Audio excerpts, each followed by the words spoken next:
محمد الفاتح لما أغلق والخاتم لما سبق ناصر الحق بالحق والهادي إلى صراطك المستقيم وعلى آله حق قدره ومقداره العظيم. بل ما سلامه أمبافوني السلام عليكم ورحمة الله وبركاته. هل بي أني أنكرمه الحاصل من ترددو أمي ولا بامينغا هل رمي أبناء تاي ما بابلو. الحمد لله رب العالمين وأصلي وأسلم صلاة وتسليما يليقان بمقام سفير الأنبياء وإمام المرسلين سيدنا محمد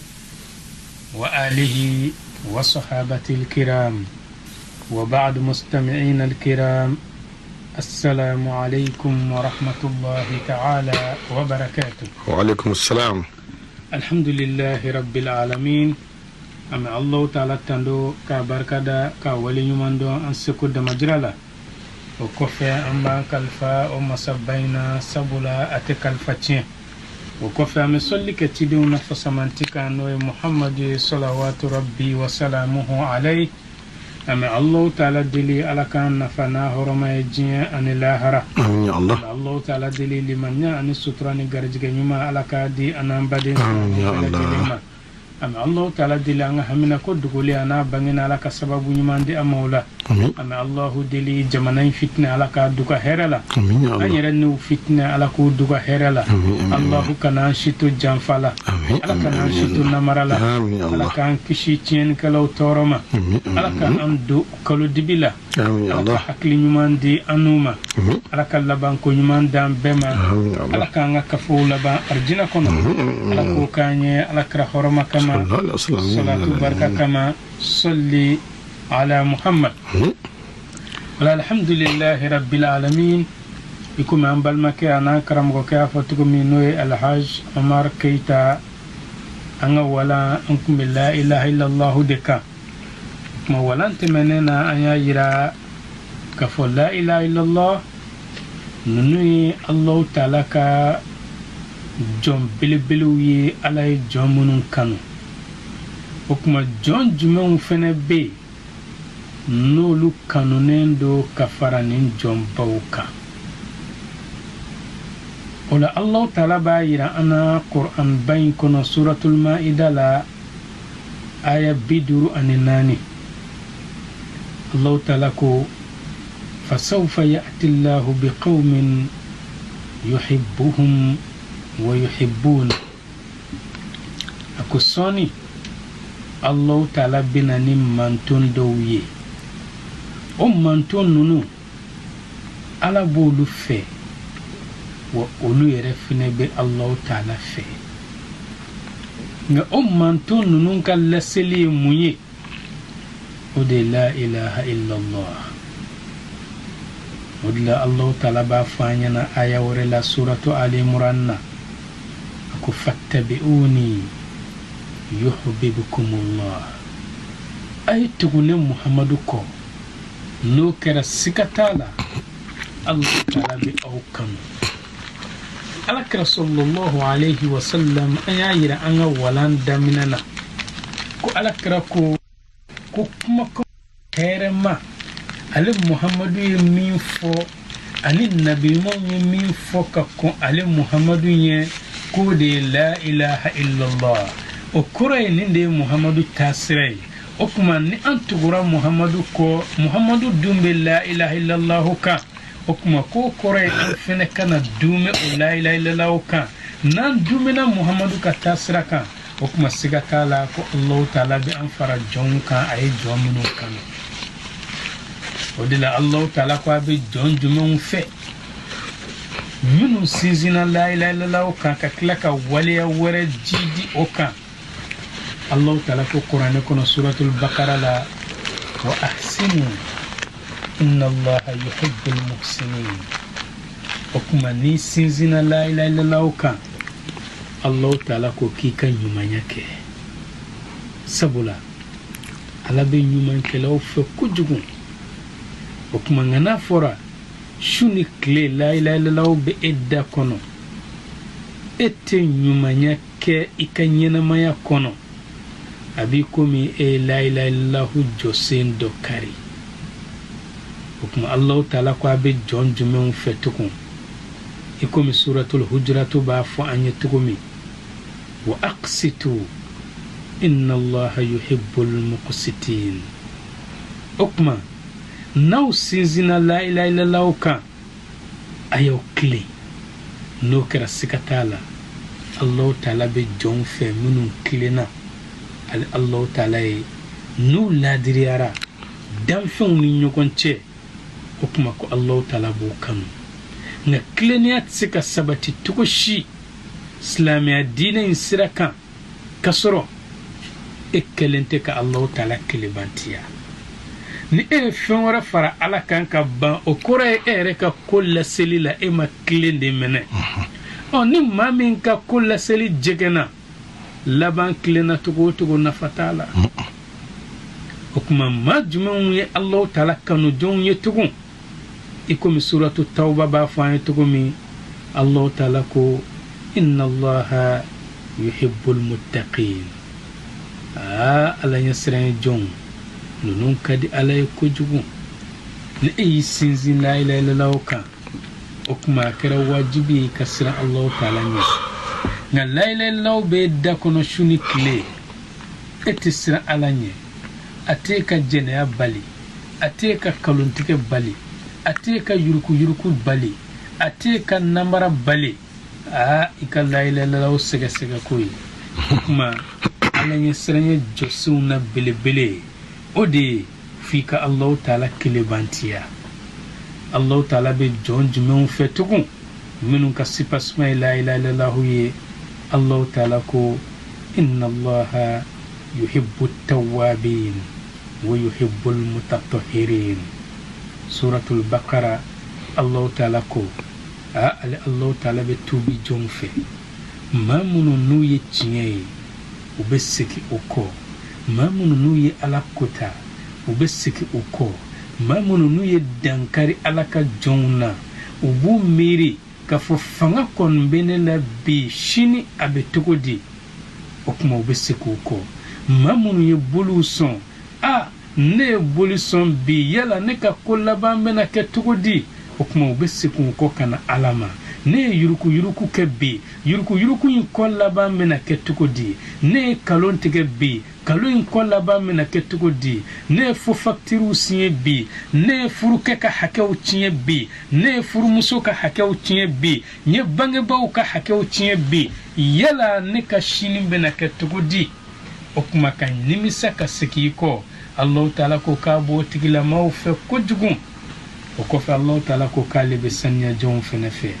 ngani bela jilin sikilendo munka nin sikilendo la ilaha illallah de kan sabula isikine ko tuku ni te la ilaha illallah kan na fa fuiti ka sikin kola era matanya fe folo kuma te ka sikin ko okuma Allah ta'ala be jonjumen fe tugun ikomi qur'ane ba fa tukumi ali imran na wallahu yuhibbus sabirin Allah ta'ala be sabali jonfe mamin tonyoni ko kerila dikun ko kerila toro ko kerila mashiba taraka nyeshi ima nichiyon olu taraka nyeshi ima lajirabili kono nana ika sou jenina toro yi soro banajugu yi soro koni sabalila ninkoro ki kadi Allah ta'ala ko jugu nga uka soro eka sabali jose la ilaha illallah ni'ma ala kilibantiya na fateka sabali la sabali reddamina de ka sabali ka alabatu nan se ka sabali ka alabatu ibn sabali jumende ke tukum mimbe nafa jin anilahara o sabali tin tukum Allah ta'ala ko abi jon jumen fetukum ikomi qur'ane ba fa tukum al imran kono Allah ta'ala ko inna allaha yuhibbul mutawakkilin ma min kelendo ka ko fima ana jema antini na kuma ba ka bele jilinta ka seme ala ni min kera o jara ne ye ne nyere kun wasa dola ninga inye tugu jonka wale aka o kuma kunin tigila ma fene kadi Allah ta'ala e ko juku o kuma jonkan ka ko bedi alama nga o fene sikilendo munka o sigilen don ala kelebantiya de kan ni dalen t'a la k'a fɔ ala ye kelen ye e bɛ se k'i ka ko sɛmɛ o ala kelen in na cogo di o kuma nin bɛɛ lajɛlen sɛmɛnen don ala ka kelenya de la o kɔfɛ Allahu taala bɛ jɔn jumɛnw fɛ i komi suratu Saff b'a fɔ an ɲɛna cogo min inna allaha yuhibbu alladhina yuqatiluna fi sabilihi saffa i ka dɔn Allahu taala bɛ jɔn fɛ jɔn minnu b'u cɛsiri ni k'u yɛrɛ niw kɛlɛ ka u niw bɔ Allahu taala kotali waleyaw la k'u niw bɔ ni nɔgɔli waleyaw la k'u niw bɔ ala hakɛ tiɲɛni waleyaw la ni ka tila k'u cɛsiri ka diinɛ cɛri maaw ni ɲɔgɔn cɛ maa minnu tɛ diinɛ valeur dɔn ni k'a yira o la ni k'u dusukun ko ni tiɲɛ kumakan ye ni k'u lafaamuya ka sɔrɔ a ma kɛ ni fitinɛ a ma kɛ ni wɔyɔ ye k'i k'a dɔn ko Allahu taala bɛ nin tigilamaw fɛnɛ fɛ kojugu o kuma nka nin fɛnɛ sigilen don mun kan nin sigilen don la ilaha illallah de kan sabula ni e ma ala kelebantiya e tɛ se k'i yɛrɛ ni kɛlɛ ala kama ni e ma ala kelebantiya e tɛ se ka diinɛ cɛri ala kama o kuma Allahu taala bɛ jɔn minnu kanu in bɛɛ lajɛlen sigilen don la ilaha illallah de kan o kuma o kanu fɔlɔ ye jumɛn ye i ka tugu Muhamadu kɔ n'o kɛra i bɛ fara ala ka jɔnw kan ala ye minnu kanu filanan ye mun ye i ka kɛ ɲumankɛla ye ala bɛ ɲumankɛlaw fɛ kanu sabanan ye mun ye i ka kɛ maa tilennen ye ala bɛ laadiriw fɛ kanu naaninan ye mun ye i ka kɛ ala ɲɛsiranɲɛ jɔn ye ala bɛ ala ɲɛsiranɲɛ jɔnw fɛ kanu duurunan ye mun ye i ka kɛ tuubi jɔn ye ala bɛ jɔn fɛ minnu bɛ nimisa ka sigi u kɔ kanu wɔɔrɔnan ye jumɛn ye i ka kɛ maa sanuman ye ala bɛ jɔn sanumanw fɛ kanu wolonfilanan ye jumɛn ye i ka kɛ maa sabalilen ala bɛ sabali jɔnw fɛ kanu seginnan ye jumɛn ye i ka kɛ maa ye min kɛlen don k'a ka ko bɛɛ sɛmɛ ala la sabula ala b'o tigilamaw fɛ kanu kɔnɔntɔnnan o ye jumɛn ye o kuma i k'i cɛsiri k'i yɛrɛ ni kɛlɛ ni ka tila ka diinɛ in k'a kɔrɔta i seko damayira la nka nin bɛɛ lajɛlen sigilen don mun kan nin sigilan de ye la ilaha illallah muhammadun rasulullah sallallahu alayhi wa sallam o la n'an ye nin kuranɛ ayaw ta k'u lajɛ alakira sallallahu alayhi wa sallam ale fɛnɛ bɛ kuma ala kanujonw kan alakira ko i komi muslim b'a lakale an ye cogo min inna allaha yuhibbul abda taqiya i k'a dɔn Allahu taala bɛ jɔn fɛ jɔn min n'a bɛ siran Allahu taala ɲɛ jɔn min n'a karilen don fɛn min ka di a yɛrɛ ni ye a b'o de ta k'o di ala jɔnw ma jɔn min n'a b'a ka waleya bɛɛ lajɛlen kɛ dogo la walisa wasoyɔrɔ kana sɔrɔ a la ko Allahu taala bɛ nin tigilama fɛ kojugu o kɔfɛ alakira b'a fɔ an ɲɛna cogo komi Tirmizi b'a lakale cogo min inna allaha yuhibbu an yara athara ni'matihi ala abdi a ka di Allahu taala ye ni ala ye nɛɛma k'i ye nɛɛma in a nɔ ka ye i yɛrɛ la o kuma o yɛrɛ fɛnɛ ye ala barikada de ye Allahu taala ko amma bi ni'mati rabbik fahaddith o kuma ni ala ye nɛɛma k'i ye e k'i jija e kana ye dɛsɛbagatɔw ye cogo la o kuma ala ka nɛɛma nɔ ka kɛ i la ni i sera yɔrɔ o yɔrɔ a ka dɔn k'a fɔ ni karisa kɔni sera nin kɛnɛ in kan o kuma fantanw lafiyara fantanw hakili sigira o kuma ni e donna kɛnɛ na ani fantan donna kɛnɛ na o kana kɛ kelen ye ni e taara fantanw ni dɛsɛbaatɔw lajɛ ani fantanw taara fantanɲɔgɔnw lajɛ o kana kɛ kelen ye o kuma i jija ni e donna yɔrɔ o yɔrɔ a ka dɔn k'a fɔ ko ala ye nɛɛma kɛ karisa ye ka sɔrɔ i ma kɛ ni waso sira ye a ma kɛ ni yɛrɛyira sira ye o kuma Allahu taala ko k'a b'o tigilamaw fɛ alakira ko tuguni sallallahu alayhi wa sallam hadisul qudsiyu la a ko Allahu taala ko wajabat mahabbati lil mutahabbina fiyya i k'a dɔn ni Allahu taala ka kanu n y'a wajibiya n yɛrɛ kun kan ko n bɛ maaw kanu maa minnu bɛ ɲɔgɔn kanu ni Allahu taala jaati kama maa minnu ye ɲɔgɔn kanu kasro fen ko tɛ jɔyɔrɔ ko tɛ sababu foyi t'a la karisa e yɛrɛ de ka ala ko ye ne ja o kuma karisa i yɛrɛ fɛnɛ ka tagabolo ye ne ja o kuma maa minnu ye ɲɔgɔn kanu nin kanu togo la Allahu Ta'ala ko fɛn tɛ se ka wajibiya ale kan nka ale yɛrɛ b'a wajibiya a yɛrɛ kun kan k'ale bɛ ninnu fɛnɛ kanu o kuma Allahu Ta'ala tilara k'a fɔ k'a y'a wajibiya a yɛrɛ kan tugun maa jumɛnw almutajalisina fiya maa minnu b'u ka diɲɛ kow bɛɛ lajɛlen fili kɔfɛ ni ka t'u sigi ka Allahu Ta'ala yɛrɛ kosuma o sigida in na kanu ani bɛn ani ala kanu kan o kuma ko ala y'a wajibiya a yɛrɛ kun kan k'a y'olu fɛnɛ kanu ala ye jɔn jumɛnw kanu fɛnɛ almutazawirina fiya maa minnu u ye diɲɛ wɔwɔwɔ kow bɛɛ to ye ni k'u sen bɔ u kɔnɔkɔrɔ ka taa bɔ ɲɔgɔn ye Allahu Ta'ala yɛrɛ jaati kama o kuma Allahu Ta'ala ko ka ale kɛlen don k'olu fɛnɛ kanu a y'olu kanu wajibiya a yɛrɛ kan walmutabadhilina fiya maa minnu kɛlen don k'u yɛrɛkun majigi k'u yɛrɛkun bila jɔn ka bila yɔrɔ la Allahu Ta'ala yɛrɛ jaati kama ko a y'a wajibiya a yɛrɛ kan k'a b'olu fɛnɛ kanu o kuma nin b'a yira na Allahu Ta'ala ka kanu bonda a yiriwalen don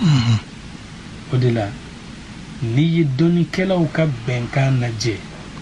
dɔnnikɛla bɛɛ bɛnn'a kan k'a fɔ siga kɔni t'a la ala bɛ kanu kɛ i komi adamaden fɛnɛ bɛ kanu kɛ ala bɛ adamaden kanu wa ala yɛrɛ adamaden fɛnɛ bɛ ala kanu Allahu Ta'ala bɛ kɛ adamaden fɛ i komi adamaden fɛnɛ bɛ kɛ ala fɛ nga Allahu Ta'ala ale bɛ adamaden kanu cogo de la min ka kan n'ale ka bonya a n'a ka kɔrɔta ye nga a t'i komi danfɛnw ka kanu kɛcogo e ni ne bɛ kanu kɛcogo min Allahu Ta'ala ka kanu tɛ ten wa siga t'a la Allahu Ta'ala b'a ka cidenw fɛ wa ala b'a ka jɔn ɲumanw fɛnɛ fɛ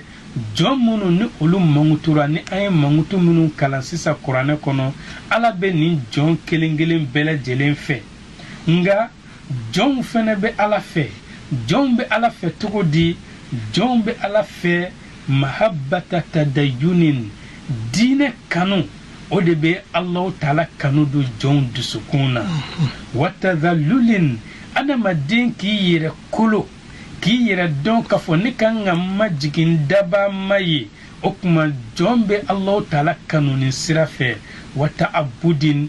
jɔn k'i yɛrɛ bila ala ka jɔnya pilasi la ka ala bila maya pilasi la o kuma ko jɔn bɛ kanu kɛ nin cogoyaw de la jɔn o jɔn n'i ye ala kanu i b'a sɔrɔ diinɛ kanu de bɛ e la yɛrɛ kolo kanu de b'i la ala ye jɔnya kanu de b'i la Allahu Ta'ala ye sabula alakira sallallahu alaihi wasallam ako ana akulu kama ya'kulu al-abdu wa ajlisu kama yajlisu al-abdu ne Muhammadu bɛ dumuni kɛ i komi jɔn bɛ dumuni kɛ cogo min wa n bɛ sigi i komi jɔn bɛ sigi cogo min munna sabula Allahu Ta'ala a bɛ ka ala ka maya pilasi yira a la ka a yɛrɛ ka jɔnya pilasi yira nga Allahu Ta'ala bɛ jɔn kanu mahabbata ihsanin ni ala y'i kanu a bɛ ɲumanya dɔ de kɛ i ye ɲumanya min ni i b'o nafa sɔrɔ diɲɛ kɔnɔ i b'a nafa sɔrɔ lahara wa tafaddulin ni ala y'i kanu a bɛ fasamatiya dɔ de kɛ i ye min bɛ bonya d'i ma diɲɛ ani lahara wa i k'a dɔn o kanu in kɔ de ye hɛrɛ i ma ni o bɛ taa laban arijinɛ la o de la an k'a dɔn k'a fɔ kuranɛ nana ni kumakan minnu ye ani hadisa sabatilenw nana ni kumakan minnu ye k'a fɔ ko Allahu Ta'ala bɛ ladiriw fɛ Allah Ta'ala be ɲumankɛlaw fɛ Allah Ta'ala be ala ɲɛsiranɲɛ jɔnw fɛ ala be sabali jɔnw fɛ kuranɛ nana ni nin minnu ye tan nɔ i k'a dɔn nin ye kanu hakika de ye ka sɔrɔ kanu min n'a ma bama yɛlɛma kanu min ni togoya yɛrɛ fɛnɛ t'a la kanu min a misaliya tɛ se ka taa ɲɛ si kan nka kanu in ni alaya kanu de ka kan sabula Allah Ta'ala ko laysa kamithlihi shay'un wa huwa as-sami'ul basir o kuma Allah Ta'ala ti ko mi fɛn foyi o kuma ala bɛ kanu kɛcogo min ani anw ka kanu kɛcogow tɛ kelen ye o kuma an tɛ se k'a fɔ ko ala bɛ kanu kɛ i komi anw bɛ kanu kɛcogo min o kuma Allah Ta'ala ka kanu ani anw ta tɛ se ka da ɲɔgɔn ma sabula fɛn kelenw tɛ o de la an ka dɔnnikɛlaw ko baara foyi de tɛ dusukɔnna baaraw la min ye ɲiyɔrɔ sɔrɔ i komi kanu ye ɲiyɔrɔ sɔrɔ cogo min baara foyi tɛ dusukɔnna baaraw la min ye bonya ani kɔrɔta ni ɲiyɔrɔ sɔrɔ i komi kanuɲɔgɔnw ye bonya ani kɔrɔta ni ɲiyɔrɔ sɔrɔ cogo min foyi tɛ kanu bɔ o de la burusi kɔnɔ larabu dɔ nana ala kira ma sallallahu alaihi wasallam o burusi kɔnɔ larabu in b'a fɔ ma al-Aqra bun Habis at-Tamimi burusi kɔnɔ larabu in nalen i komi hadisaw b'a lakale an ye cogo min ko dɔw tɛmɛna ani kira cɛ o ko ninnu bannen a segintɔ a bɔra jamana yɔrɔ min jalamina y'a minɛ o kuma a ye jalamina kɛ misiri kɔnɔ nka ni Aqra bun Habis at-Tamimi cɛkɔrɔba kun don i komi Bukhari b'a lakale an ye cogo min a nana alakira ɲininka a ko mata sa'a alakira yala diɲɛ wuli yɛrɛ bɛ kɛ kuma jumɛn alakira ko sallallahu alaihi wasallam yani e ka ɲininkali kɛ diɲɛ wuli kɛ kuma na famadha a'adatta laha e yɛrɛ kɛlen don ka mun de labɛn ka diɲɛ wuli kɔnɔ cɛ in ye alakira jaabi a ko ne ma seli caman kɛ ka diɲɛ wuli makɔnɔ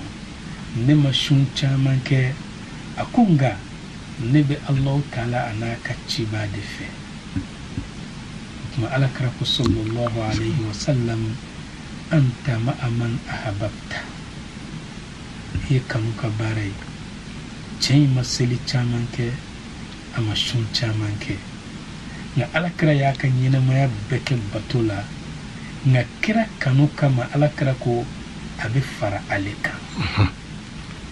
o kuma Tirmizi ka lakaleli b'a yira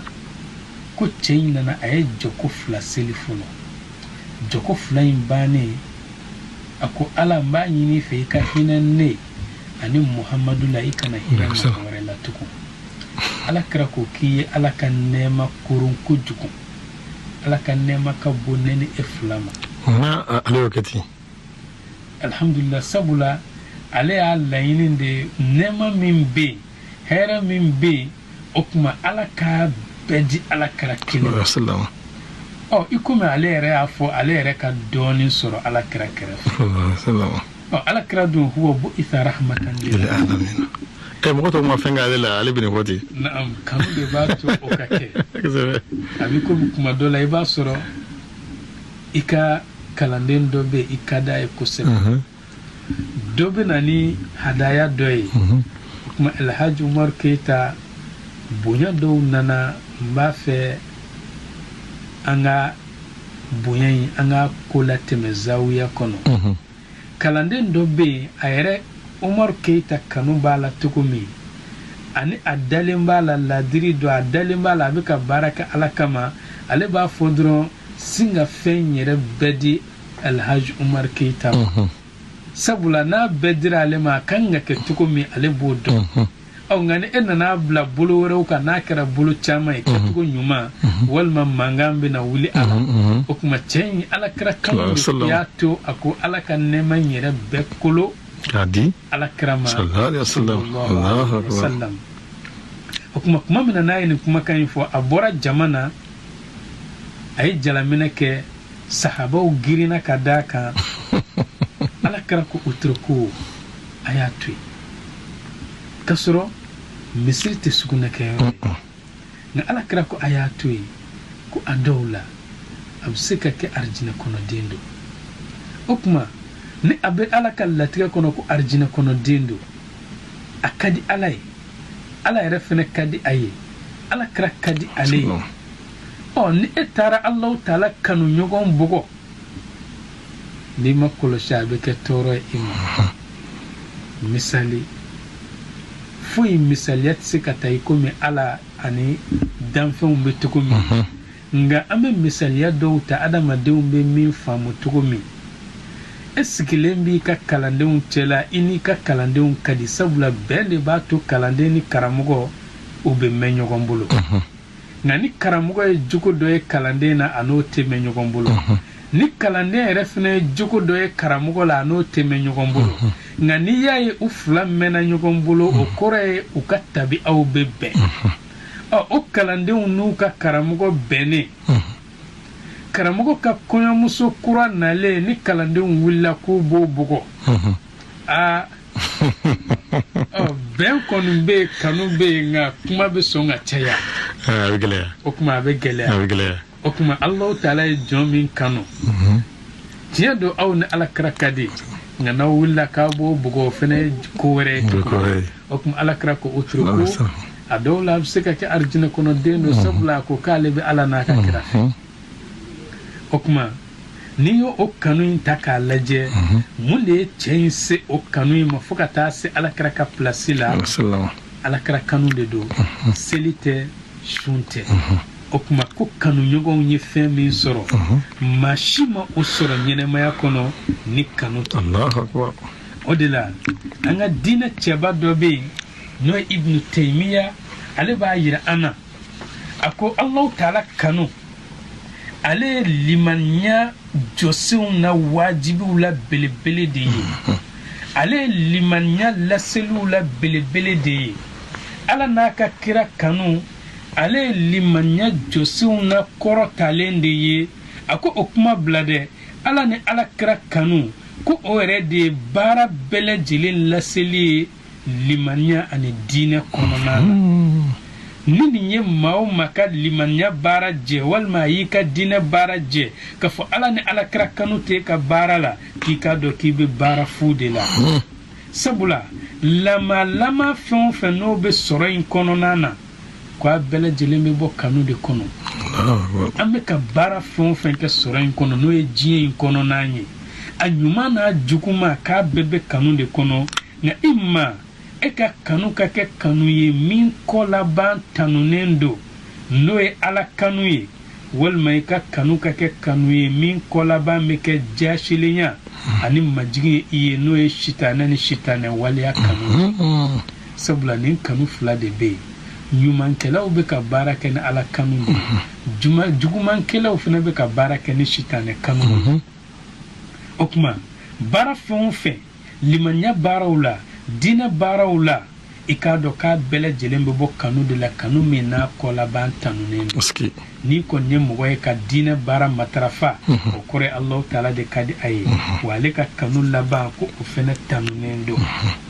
odila anga dina cheba dobe no ibn qayyim al-jawzi ale ba fa anyana akoy kado kanu ale joro do de joro mi ni danike baw ye nyokon da a joro yin nofe o joro yin barakela unye churuna joro yin nofe o joro yin mamnun beshi barala u beshi ala welela ikado olu ye nyokon da o joro yin nofe o joro yin ala kanu jon ko olu bana o joro yin di nofe ni ala fola ni ala kira fora abi komi olu yere be toucher ka boy olu de tin tukun okuma olu yere bela jelen bana de u faru sugo joron de jolen be nga u yere ti sabula ala ni ala kira kanu de keleno ka olu toucher ka boy okuma o jɔyɔrɔ in k'i k'a dɔn o kanu o fiɲɛ sumalen o de y'o alabato jɔnbaabaw ni ka balo ye an'u ni ka lafiya o kuma kanu min filɛ ko nin de ye dusukun ɲuman ka dumuni ye ani ni yɛrɛ labalola ani limaniyajonw ɲɛnafilɛli sewa a ko o kanu min filɛ ale ye ɲɛnamaya dɔ de ye ni Allahu Taala ye maa o maa kumaniya a ɲɛnamaya la k'i k'a dɔn ko e ye su de ye hali n'a y'a sɔrɔ i bɛ panpan na maaw ni ɲɔgɔn cɛ i sulama de don ni ala kanu ni alakira kanu t'i la o kuma e b'i komi su de ɲɛnamaw cɛ la o kuma o kanu min filɛ ko nɔrɔ dɔ de don ni maa o maa fɔntɛniyara a nɔrɔ la k'a fɔ e ma kanu in nɔrɔ sɔrɔ k'i k'a dɔn ko e bɛ filibantiya dibi badingɛw de kɔnɔna na hali n'a y'a sɔrɔ i b'i ka kuranbaw cɛla i ka bildingi kɔnɔna na e bɛ dibi de la dibi min ni bɔcogo tɛ a dibi la o kuma o kanu min filɛ n'o ye ala n'a ka kira kanu ye ale ye fura de ye fura min ni i kumaniyara a fura in na bana dɔw bɛ jigin i dusukun kan fura tɛ bana minnu na diɲɛ kɔnɔ wa o bana ninnu de bɛna kɛ i ka halakili sababu ye tasuma kɔnɔ alikiyama jɔ kɛnɛ kan o kuma o ala kanu ni alakira kanu min filɛ ale ye daamu dɔ de ye ni maa min ma a daamu sɔrɔ ko e ka diɲɛnatigɛ yɛrɛ baara bɛɛ kɛra hami de ye ani dusukun dimi e yɛrɛ tɛ lafiya kuma si waati bɛɛ i hakili wulilen don waati bɛɛ i bɛ siyɛnna hami na waati bɛɛ i jɔrɔlen don waati bɛɛ i kamana gannen don o kuma o kanu in ko nin de ye jamakulu dɔw tamasiyɛn ye jamakulu minnu n'olu y'u ka taama minɛnw ta ni k'a siri k'a da u kɔ la u bɛ ka taama ka taa jɔn yɔrɔ u bɛ ka taama ka t'u kanubaa yɔrɔ n'o ye Alahu ye o kɔfɛ u ma taama doni u ma fara ɲɔgɔnya abadan f'u taara Alahu Taala kunbɛ ɲɔgɔnya don min olu de ye maaw ye olu sigilen don tiɲɛ de kɔ kan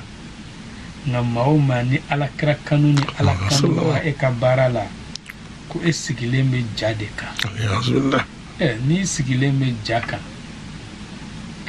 ja k'a fɔ e bɛ jigin ka bɔ ja kan walima i bɛ yɛlɛn ka bɔ a kan o kɔni kuma t'a la ni ja forila ka bɔ i sigilen kɔni tɛ foyi kan o kuma n'i sigira bakan kan i sigira yɛlɛnkafɛn kan o bɛ taa n'i ye nka ni e taara i sigi yɛlɛnkafɛn ja kan ni yɛlɛnkafɛn ta kuma sera a bɛ taa k'i sigilen to yen o kuma maa o maa ni ala ko tɛ e la alakira kanu tɛ e la o kuma e sigilen bɛ ala jɔnw olu ka yɛlɛnkafɛnw ja de kan n'u ta kuma sera u kanu ɲɔgɔn yɔrɔ u bɛ taa k'i sigilen to yen sabula ja in tɛ se ka taa ni e ye o kuma o kanu in ale yɛrɛ de ye limaniya ni ye wa ale yɛrɛ de ye baaraw yɛrɛ fɛnɛ minɛlan ye maa o maa ala kanu tɛ e la alakira kanu tɛ e la o kɔrɔ ye limaniya min b'e la a fatulen de don wa e ka baaraw yɛrɛ fɛnɛ tɛ minɛ o kanu in ale ye jɔyɔrɔ de ye ani lahalayaw jɔyɔrɔ min ni lahalaya minnu ni a fatura ka bɔ i la i k'a dɔn i farikolo bɛ kɛ farikolo gansan de ye ni tɛ farikolo min na o kuma o kanu in ale de bɛ taamabaw doni la ka taa duguw la dugu minnu ni sɛgɛn ni ɲani ani dekun tɛ u kun tɛ se a dugu in na nka kanuɲɔgɔnw u b'u ka doni da u kun ka se u dugu in na a bɛ kɛ i komi u ma bɔ u ka so ka taa so da la u lafiya kojugu fɛ o kuma kanu de b'a to i tɛ taama sɛgɛn dɔn o tɛ ka bɔ yan ka taa Madina taama jan don nka ala jɔnw n'u ye a taama in kɛ n'u sera Madina u bɛ ala kale k'a fɔ olu ye min taama a tɛ tɛmɛ u ka siso n'u ka bulonda kan o de la Sheikh Fazazi b'a fɔ an ɲɛna a ko diɲɛ in to yen fadarha diɲɛ in a n'a kɔnɔfɛn n'a daamu to yen wa sharrik ikata koroyan fanfe mun de be koroyan fanfe nurun noro de be koroyan fanfe linubuwa min nabi Muhammad a kote duga abada okuma kanun de bato ibe san chaman tamake reta don ka fo ibe tama yere la ite somini seken yere hali doni okuma okanu o de be adama din du yoro la ikunte do o dore na abadan ni kanu sababu kanu sababu de kama ebe wuli ka bo ifasola ni yere kelen do ite yele kulunin kan ni babain kan abadan na ibe femi no fe na be bakofe okuma etenen do ikato bain kono na ekon bi chesiri kase okuma kanu de bato ibe shikulu wo kono ini sauni warau munkama sabula ekanu nyokombe ode kofe okuma kanu de be adama de umblanina kanu de anga ma korote menum blanna no ya anga shihoye san wolonfla san sabau san nanu ubebo ufasola ninga ta madina usena ani kanu teni manogo okuma kanu ale de be alasi adama den se yorola yoro mi ni kun sika se okuma okanu ale de be adama den siki jorola joro menu ikadon ni kanu sababu te ekun sika do o joro nunu na abadan okuma okanu nunu o yelenga fende yi yelenga femi ni yelena sanfe ite dekundo ikanyena mayala fikata se ikanu nyoko mawati okuma okanu ko de siratike wala klenenyi mimbe adama dense akalla inuna belebelema no ikanu nyoko yi sabula fuite dukuma koloko kan minka bo adama den bolo katema akanu nyoko kan ako tiere la ibnu qayyim ya kale alala akon kale la alala ikadon ni kanu so dungeude utara ne jiye boya na korota be utara ni lahara boya ana korota be sabula jiye boya na korota ni jiye tiki kanu abela jelembe de bolo lahara boya ana korota ni ye lahara tiki kanu abela jelembe ede bolo okuma okanu ki ka don Allah tikera kabini latiga duna domi Allah taala be sankabani dukuma kolo da ni alaka janye kafo kodon belebele mi no be kanuna kodon mi ni o danselendo kanuna kode almar'u ma'a man ahab ni adama din kon ni femin kanu kibe fara odeka okuma ni ne mawla belebele ala min dafa kanu nyokon kan ikado koni kelaw ye nyokon dani o kanu inde ye uye kanu weleli kan jabi mamina awele dana umma nafara hayya alal fala uye kanu weleli jabi sabula ne ma la ilaha illallah sabati ko ke ijo senye ninga ala kanu ne ala kara kanu ko ke o yelenga fenye nafara hayya alal fala ebi kodonde ngani mawo maka yelenga fen kera ne kanu nye nafara hayya alal fala ni ere masse o weleli yoro ina ite lafiya de uyu ni ufune seriya walisa ukase kase o kanu ko ma ako tiere la ikado utanuna mamina nuka tama ni osira asiro la o uyuk alu dabama barkada fena Allah taala minka uye akoika do shufe tama na ere alebe tanunika kumamina de ni sokoma da kena tira okuma nunu fena kanu nyogo nunu oluka sokoma da kena bichi kuma jume o kaburu kono na okuma ame Allah taala dele nin kanu kala banunu Allah taala ka ambar an fara uka jiku amin ya Allah ala kira kanu jɔn ala k'an ye o la amin amin Allah kanu jɔn ala k'an ye o la amin Allah Allahu taala deli ala ka wasani kɔrɔta di amin amin Allah baaraw bɛɛ kɛ ala kama baara ye ami Allahu deli ala ka an yɛrɛ n'u fitina duga hɛrɛ la amin Allah jamana fitina ala ka duga hɛrɛ la amin ala ka Allah laban ko ɲuman d'an bɛɛ ma k'an ka kafow laban aljina kɔnɔ ala ko k'an ye ala kira hɔrɔma sallallahu alaihi wasallam salatu barika kama salli ala muhammad assalamu alaikum wa alaikum salam ambalama ke kanu ye fɛnba ye ima ye sheikhu dogo ko wa yaratahu qalbi huya man bihi mahabbatuhu جنة العطبي صلى الله عليه وسلم لك أتوانكو كانوا لك أنير كانوا سووا ولا كانوا يعملوا جلما كانوا يفهم باي لك أدم أما المسلم كما يعمل شغلنا نيجي أنكرمه الحاس لمن ترى كاني لا إله إلا هو أبنائك كانوا سامني كانوا بي لك أنتو لا إله إلا هو كان لك أنكو توكا لك أمك والسلام